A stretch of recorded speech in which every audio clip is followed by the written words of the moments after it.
तो दोस्तों LAC से बहुत ही ज़्यादा बड़ी खबर निकल कर सामने आ रही है। भारत ने हाल ही में जो ब्रह्मोस मिसाइल के लेटेस्ट वर्जन का टेस्ट किया था, उसको सीधा अब LAC पर चीन और पाकिस्तान के खिलाफ तैनात कर दिया है। जी हाँ दोस्तों, DRDO चीफ का कहना है कि ये मिसाइल उन्होंने खासकर चीन और पाकिस्तान से निपटने के लिए पहाड़ी क्षेत्रों के लिए ही बनाई है।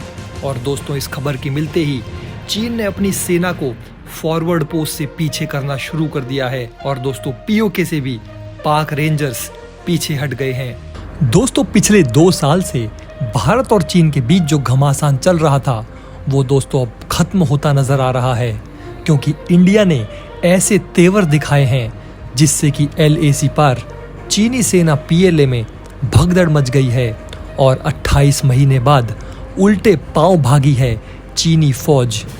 क्या है ये मामला, इसके बारे में आपको बताएंगे। लेकिन दोस्तों, हम अपना वीडियो शुरू करें इससे पहले सरहद पर खड़े हमारे भारतीय जवानों की हौसला अफजाई के लिए कमेंट बॉक्स में जय जवान और जय हिंद जरूर लिखें।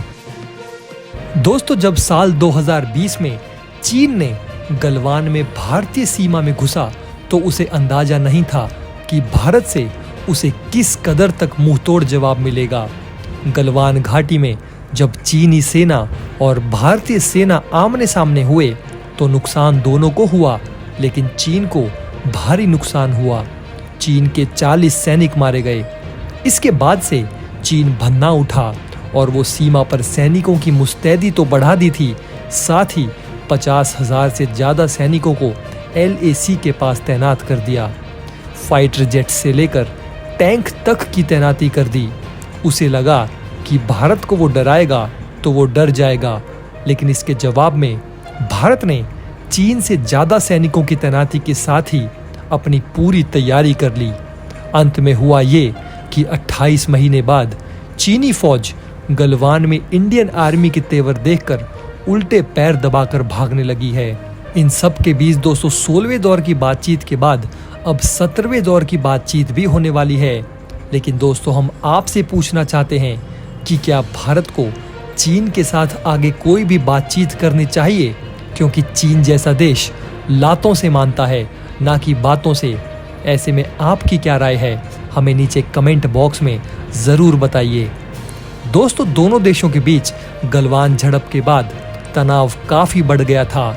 इसके बाद कूटनीतिक और सैन्य बातचीत करके मामले का हल निकालने की कोशिशें की गई, लेकिन चीन कुछ पॉइंट्स से पीछे हटने के लिए तैयार नहीं था। भारत और चीन के कोर कमांडर स्तर की 16वें दौर की बातचीत में आम सहमति के अनुसार चीनी सेना पीछे हटने के लिए तैयार हो गई। रक्षा मंत्रालय ने संयुक्त बयान जारी करके बताया कि गोगरा हॉट स्प्रिंग्स, जो कि PP-15 यानी कि पेट्रोलिंग पॉइंट 15 क्षेत्र से भारत और चीन के सैनिकों ने सुनियोजित तरीके से पीछे हटना शुरू कर दिया है। चीन और भारत द्वारा दिए गए संयुक्त बयान में ये कहा गया है कि ये सीमावर्ती क्षेत्रों में शांति और स्थिरता बनाए रखने के लिए महत्वपूर्ण है। भारत और चीन के बीच 16वें दौर की बातचीत 17 जुलाई को हुई थी। दरअसल चीन किसी भी कीमत पर अब तक गोगरा हॉट स्प्रिंग्स में पेट्रोलिंग पॉइंट 15 से पीछे हटने के लिए तैयार नहीं था। चीन की इन हरकतों को देखते हुए भारत ने अपने सैनिकों की तैनाती बढ़ा दी थी। क्षेत्र में दोनों तरफ बड़ी संख्या में सैनिक तैनात किए गए थे। दरअसल दोस्तों, ये जो पेट्रोलिंग पॉइंट 15 है और जो गोगरा हॉट स्प्रिंग्स का जो एरिया है, ये स्ट्रेटेजिक इंपॉर्टेंस इसकी दोस्तों बहुत ही ज़्यादा है। जिस भी देश की इस इलाके पर पहुंच होती तो वो दूसरे देश पर दबदबा बना सकता था। आपको बता दें कि भारत और चीन के बीच वास्तविक नियंत्रण रेखा यानी LAC पर आधिकारिक रूप से अभी सीमांकन नहीं हुआ है, यानी कि कोई रेखा या बाउंड्री ड्रॉ नहीं की गई है कि भाई चीन ये इलाका तुम्हारा है और ये इलाका भारत का है। भारतीय सेना कुछ निश्चित स्थान पर पेट्रोलिंग करती आ रही है और चीन भी ऐसा ही करेगा। यहाँ कई पोस्ट हैं जिनका इस्तेमाल सैनिक अपना नियंत्रण बनाए रखने के लिए करते हैं। LAC से सटे लद्दाख में 60 से ज़्यादा पेट्रोलिंग पॉइंट्स हैं। पूर्वी लद्दाख में LAC पर 2 साल बाद भी कई क्षेत्रों में भारत और चीन के बीच आम सहमति नहीं बन पाई थी। 1 साल पहले हॉट स्प्रिंग्स और गोगरा पोस्ट के इलाकों से भारत और चीन के सैनिक पीछे हटने लगे थे, लेकिन ये काम अधूरा रह गया। यहाँ से चीन ने पीछे हटने से इनकार कर दिया था, जिसके बाद भारत ने भी अपने सैनिकों की तैनाती बढ़ा दी थी। चीन ने लद्दाख के साथ साथ पूरे LAC पर 50,000 से ज़्यादा सैनिक तैनात कर दिए थे। और दोस्तों, इसी के जवाब में भारत ने भी मिरर डिप्लॉयमेंट पॉलिसी के तहत चीन जितने ही यानी कि 50,000 सैनिक तैनात कर दिए। मिरर डिप्लॉयमेंट पॉलिसी दोस्तों वो होती है जिसमें कि सामने वाला देश जैसा करता है वैसा ही दूसरा देश भी करता है। दरअसल दोस्तों, चीन को ये लग रहा था कि वो भारत को संख्या के दम पर डरा देगा, क्योंकि चीन पहले भी यही करता आया है। वो छोटे और कमज़ोर देशों को अपने सैन्य बल के दम पर डराने की कोशिश करता है।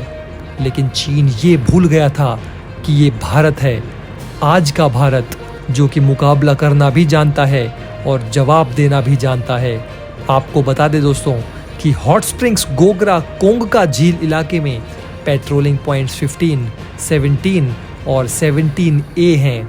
ये इलाका भारत और चीन दोनों के लिए बहुत ही ज़्यादा महत्वपूर्ण समझा जाता है। चीन की सेना गोगरा और हॉट स्प्रिंग्स क्षेत्र से दूसरी जगहों पर तैनात अपने सैनिकों के लिए भारी मात्रा में रसद पहुंचा पाती है। चीन को शुरुआत में लगा था कि वो भारत की ज़मीनों को हड़प लेगा और भारत कुछ नहीं बोलेगा, लेकिन दोस्तों, चीन को कुछ इस तरह का जवाब मिला कि वो उसे पूरी जिंदगी याद रहेगा। चीन को इस तरह से जवाब मिलने का अंदाजा नहीं था, क्योंकि दोस्तों, चीन की विस्तारवादी नीति के तहत चीन अपने छोटे और कमज़ोर देशों के ऊपर अपना रौब चलाता रहता है। लेकिन दोस्तों, चीन ये भूल बैठा था कि ये भारत है। अंत में चीन को ये समझ आ चुका है कि भारत किसी भी हाल में पीछे हटने वाला नहीं है। इसी के बीच दोस्तों, LAC पर भारत और चीन के बीच पिछले 2-2.5 साल से जो घमासान चल रहा था वो अब लगभग खत्म होता नजर आ रहा है, क्योंकि 28 महीने बाद अब चीनी फौज दुम दबाकर उल्टे पांव जिनपिंग के चरणों में जाकर भाग पड़ी है और उसे समझ आ गया है कि भारत से पार पाना अब बिल्कुल भी आसान नहीं है। दोस्तों, अगर आप हमारे काम को पसंद करते हैं और हमारी खबरें आपको पसंद आती है तो हमारे इस चैनल को सब्सक्राइब किए बिना बिल्कुल भी मत जाइएगा। हमारे इस उभरते हुए चैनल को सपोर्ट कीजिए और आपका एक एक सब्सक्राइब हमारे लिए बहुत मायने रखता है।